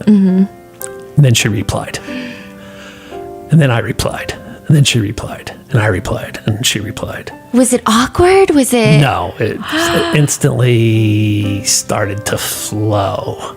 She thought I couldn't commit to her all those years ago because I didn't love her. And that wasn't the case. I explained that to her. And I explained it was because of all the pain I was harboring inside, and I just couldn't be intimate with somebody. Yeah. And Has she heard about what happened at all? yeah, like I said, my one roommate and her one roommate ended up married. Oh, yeah. And her roommate reached out to her and filled her in. She had written me 3 letters, I believe, when I was locked up, and she ended up ripping them up because she just wasn't ready to open that door again. She just couldn't let herself feel vulnerable at that moment. Yeah. Now that I was released, she allowed herself to be vulnerable and opened up. And I said, why don't we meet for coffee? She was in New York. I was in New Jersey. Again, she's still thinking I didn't love her. I'm telling her I did. She's not really believing me. So I brought ammunition with me to that first coffee meeting to prove to her that I did, in fact, love her. What was that? She had written me a lot of love letters and cards back in the day, and I had saved them. And over the years, whenever I would start lamenting her, I would get out these love letters and reread them and feel connected.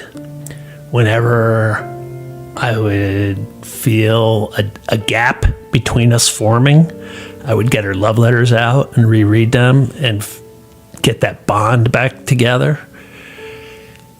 And I brought a briefcase with me to the coffee shop, and she said, do you always bring a briefcase with you when you have coffee? And I said, there's something inside there I want you to see that will show you that I loved you. And I opened it up and I took out all the love letters from when she was 21 years old and 20 years old and 22 years old. And we sat there rereading them, and that sort of sealed the deal when I told her this is how I stayed connected with you over those 30 plus years. And you didn't really talk to her during those 30 years. No, there was not one word, nothing between us. You just read these letters. Yeah. Wow. And stayed connected that way with her. Wow. Did it feel weird? I mean, I'm sure you guys look different from when you're 20. Or did it feel like nothing changed? She kept saying to me, we've led 2 totally different lives. We're 2 totally different people. You know, we're not the same we were back then. Yeah. And I'm like, yeah. Just let's go have a coffee. And okay, Hello, Stephanie. I mean, you have to tell me, what was it like seeing him at that coffee shop and the briefcase? What did you think was in the briefcase? I didn't know it was in the briefcase. I mean, first of all, seeing him after like 3 decades, it was unbelievable. The 2 weeks that we were in communication with each other, we were kind of getting to know each other again. But we always would banter back and forth and tease each other, and we always had a very playful relationship. So it was kind of, we got back into that rhythm. Yeah. We actually didn't have a phone conversation until we saw each other. So it was kind of like we hadn't spoken on the phone yet. Oh my goodness. And we met for coffee, and I was so nervous. I remember I was like, okay, I don't want to seem too anxious or too interested or whatever. I didn't know what was going to happen. He had led this crazy life. So there was a part of me that was a little nervous, like, who is this person? Is he the same person I remember from college years? But I just felt this burning desire to explore it and to see him. And I was so impressed with what he was doing with his life, from where he was and where he is now, that day when we were meeting, and all the good things he was doing, helping to change the statute of limitations law in New Jersey, being an advocate, speaking out, getting other people to speak out. I was truly inspired by him. So I said, I have to at least meet him for coffee. Even if we just have a friendship, like, I just felt like this was something I just needed to do at this point in my life. Did you think about him as often as he thought about you? Probably not. Sorry. I mean, I was so busy living my life, you know. I was growing a business. I had children. I was married to somebody else for 20 years. The marriage was deteriorating, and but at the same time, I did think about him because I felt like he was that one person. I think everyone has that one person that their first love, and that person that there was never any sort of closure with Clark. When the relationship ended, I still loved him, and I didn't understand why we didn't work. And the connection was definitely unlike any other connection I'd had, even, you know, my marriage. So I just felt like I had to do it. I just didn't want to spend my life regretting not seeing him, not talking to him. So Stephanie read the book and was telling me about how Clark was saying that you're this force of nature when Like a you guys storm. Tornado. Yes. The first time you guys met, it was in the library, and then you just plopped down and Right. yapping. It was the L Center, which was the student center at Northeastern. So can you tell us your point of view? So when I walked in, I mean, first of all, I was a freshman, he was a sophomore. And I grew up in a house. I'm one of three girls. I was the middle daughter, and I was more of the rebellious person. And my parents were like just always, I had all these rules, you know, that I had to follow. And when I went away to college, it was like, I felt like I was just being let out of a cage. You know, my parents were very strict. So I just felt like when I was in college, and that was actually, I met Clark, I think it was the first semester that I was there. So it was the fall. And I just felt free. And I just walked into the L Center, and I saw this young guy sitting, and he looked so lonely because he was sitting at there was like a round table and 4 chairs, and he was like alone, except he was in one chair and there were 3 empty chairs. And I was like, all right, maybe I'll just sit down and say hello. And I just did. And he looked at me, and like, his blue eyes just captivated me immediately. But he was really quiet. And I was like, blah, blah, blah, blah, blah, blah, blah, just talking all about myself. And I don't think he really knew what to say. And I don't know if he'd ever met anyone quite like me. So, from his little town of Stillwater. So, yeah, I just kind of talked, and then I finally paused and said, and do you ever talk? You did. This is so funny because in his book he writes that he was just trying to focus on schoolwork, and he says like, no, he looked lonely, so I needed to. I felt like I needed to just talk to him, and yeah. And that was our first meeting, you know, and it was intense right from the start. I feel like he invited me to a party he was having that weekend at his apartment, and I got there and I was just looking for him, and we shared our first kiss that night. Oh my God. I was 18 actually when we met, so it was a very long time ago. And Northeastern was a co-op program, so we were kind of coming and going. There were not cell phones at the time, so just connecting and reconnecting with different semesters, was interesting. But we always seemed to find each other. So. Do you guys still have the same dynamic where you're the one that's like talking his ear off, or he's now the talker? I don't know if you can sense from the interview. No, I absolutely love talking to him. When we reconnected, it was like getting to know him all over again. But he was a different person now. This was 6 years ago, but he was a different person than when I knew him back in college. I mean, he was a free person, free from prison and also free from, his secrets. Yeah. And he had healed and he was evolved. And it was like our relationship was a million times better because we were both in a different place in our lives. And the timing was right for both of us. You guys have a very interesting energy. I've never experienced this before, where you meet a couple and you feel like you are the side character in a romance novel. And you're like, oh, I'm just a side character. It's actually not my main love story. Like, you guys have such fascinating, and you're getting shy. Are you guys getting shy? I'm getting shy. You guys are so fascinating. I'm watching. I smile from ear to ear. He's smiling more than you. I think it's because I feel like we have maybe a similar dynamic where we call it yapping. Yeah. So I yap to him, not with him. Yeah. When the cops came to arrest you, they searched your room and they found your love letters. Yeah. Well, when they Yeah. come to your house, they like trash it. They dumped every drawer out, tore the bedding apart, the closet, everything was out. I had 2 cedar cabinet desks and, just everything is dumped out. And my mother went to like try to put everything back together in this room.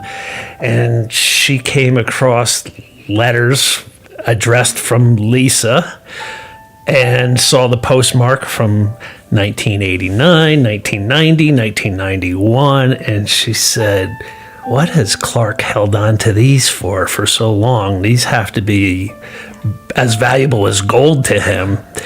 So I got to put these in a safe place. So my mother went through my mess, scooped up my love letters and held them for me until I got released. And then she's like, I found these straightening out your room. Why have you kept all these letters? And I'm like, that's how I stayed connected with Lisa, Mom, over the years. Do you think your mom knew all along? Yeah, I would tell my mom. I would cry to my mom. Not every year, or maybe it would, maybe after the mob threatening my life and having the FBI come say there's a hit put on you. Maybe I sat with my mom then and said, like, man, I've really allowed life to get away from me. I wish I had never lost Lisa, and cried with her over that. But her and I had talks over the years about Lisa. When Lisa would come and visit, she would get up early and go sit on my parents' bed as they're both still in bed, my father and mother, and have these long talks as they're still lying in bed. And they just loved her. Wait, could you read us a snippet of the letter you wrote him? Sure.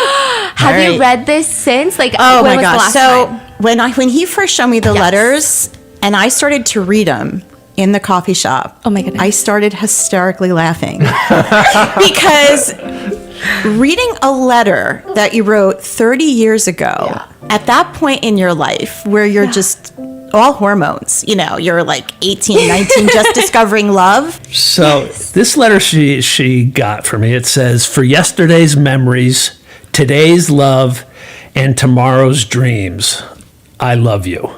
Do we know what parts you can read? So, yeah. Oh, boy. So this was written July 16th, 1989. Oh, my goodness. Yeah.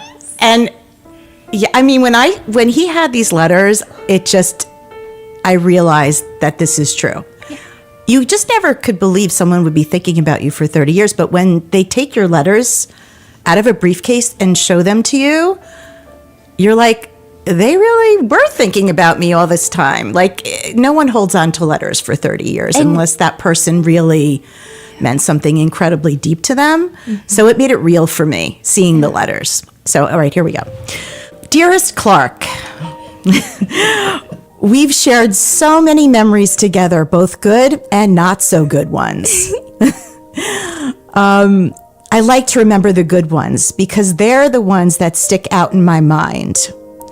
The time that we drank wine at Ed Burke's was an early memory, but one that for some reason always sticks out in my mind. The next sentence we'll skip. I don't know. All right. I think knowing that you would go to all lengths to satisfy me really intrigued me.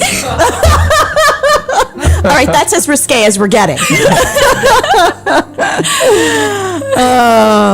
I often think about the quiet times we've spent together, just staring into each other's eyes across a dinner table when we were out, or when we were in bed together holding each other.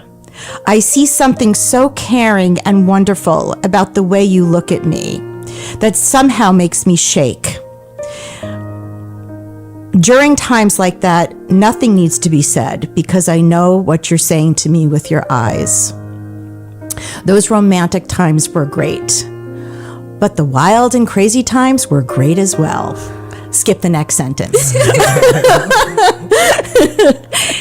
Oh my gosh. Where am I up to? All. You guys are getting lost in the non-sentences. All of these times that we've shared have become cherished thoughts that are embedded in my head and my heart. I don't exactly know at what point I actually fell in love with you. I just know that at this point, each day I spend without you is a torment. Every time I get off the phone with you, I feel alone again. I get through each day with the thought that one day soon we will be together and I won't have to ever feel lonely again. Those are my dreams for our tomorrow. I miss you so much right now that I hurt. I need you, Lisa. So, yeah, so imagine reading that letter 30 years later and feeling all those emotions that you felt. Yeah. It was incredible, and it's still incredible. And you kept those letters in pristine condition. In their envelopes. Yeah. But this is how we communicated, you know, because we didn't have cell phones. So I wrote him lots of letters, and he kept them all. So what do you guys do now for fun together? What we really cherish is Sundays and Monday mornings we have together to have coffee. It's our time together. We just love having coffee together. We just like to explore different places to walk. And we take our walks and we cook together, which we love to do. Clark's an incredible cook. We like listening to podcasts. Especially watching Clark's. Movies. Yes. Do you watch all of his podcasts? I do. And I try to give him constructive criticism. I think his platform is so important. And I want him to grow. And I think he's doing such meaningful work. Yeah. And he continues to inspire me. Ever since we reconnected, I tell him he's a constant source of inspiration for me. Yeah. Lisa made the comment one time, it doesn't matter what we do as long as we're together. Yeah. So the day before we flew down to do your show, my mother was in the hospital. So we had to go pick her up from the hospital. It took a while, to get her discharged. Drove her home, got her home, and the same thing we just took her from the hospital for happened again. And we had to turn around and drive her back to the hospital.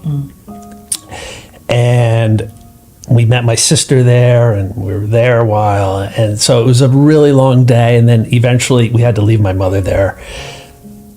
And driving home that night, I said to her, I go, you made the comment one time, it doesn't matter what we're doing as long as we're together. So I hope that holds true for today as well. And she's like, of course it does. Yeah, we're a team for sure. And I think that's when you know you're with the right person. Because it doesn't feel like a chore to do that. You just want to be there for them. But is your mother okay? She's home now. Yeah. She's got some medical issues we got to get straightened out, but she's home right now. And Clark and his sister are such a great team. Like they come together and they take turns and help. And she's 96, his mom. So, yeah. August 31st, she'll be 96. Yeah, she's turning 96 this month. Oh my. Yeah. Is she happy that you two are back Oh, together? gosh. She's one of my biggest fans. She calls me Lisa, my love, just like Clark. Oh my goodness. I'm so happy you're back in Clark's life. I always knew that you were the one. You were so special. She said, I'm just so happy that you're here. I feel like moms know. Yeah. Yeah. Stop. Okay. Lisa, we need a podcast episode on Clark's podcast review, which I'm going to link in the description along with his book. And I would be obsessed if you guys filmed TikToks together. I don't know. I just want to know more about your life. Okay. I'm obsessed to the point where I genuinely feel like I'm a side character in a rom-com at this point. Like, you guys have some intense chemistry. I can only imagine those letters. Yes. Yeah. Can I ask a final question? Yes. Clark, I know you commented that there are seasons to life. Yes. What would you say what season you're in right now? I would say, and I tell people this because there's so many times I thought of giving up, but I always retained a little glimmer of hope. And, so there's like cold, dark winters where nothing's going right in your life. You got the FBI telling you there's a hit. You've just committed murder. You're a drug addict. You're in prison. Those are all cold, dark winters. You're getting sexually assaulted and animals being beaten in front of you. Cold, dark winter. And I tell people, don't ever lose hope that sunshine awaits you and opportunity awaits you. And I would say in the spring is when you plant. I would say I'm just starting to harvest. So I'm in that spring to summer mode. Right. I'm not in the full-blown summer of harvesting yet. It's been a long road to get to this point. That book has taken 10 years. I wrote that in prison 10 years ago. So for people that want to lose hope, like my book took 10 years, like don't lose hope. Opportunity awaits you around the corner. It's not going to be tomorrow sometimes, but it definitely awaits. And this book will instill hope in you. And inspiration. That's what it wasn't written to be a trauma dump. It was written to give people hope that anything is possible. Like I'm living proof that literally anything is possible. Yeah. And you're reunited with and I get the girl back at the end. Yeah. Like it should be a movie. Like, yeah, no, my life literally has been a movie. Yeah, no, they need a movie. I need a movie. You guys are incredible. Please keep us updated. Not even just us, but like our audience on everything you guys are gonna do. All okay, right. Lisa, please promise me you're gonna keep us updated. I'm gonna start taking some classes about TikTok videos like tomorrow. Maybe on the plane home. You never know. Yes. And I am going to leave all of the links in the description. Thank you guys for joining us. Thank you so much, Stephanie. Thank you. You guys were amazing, amazing to us.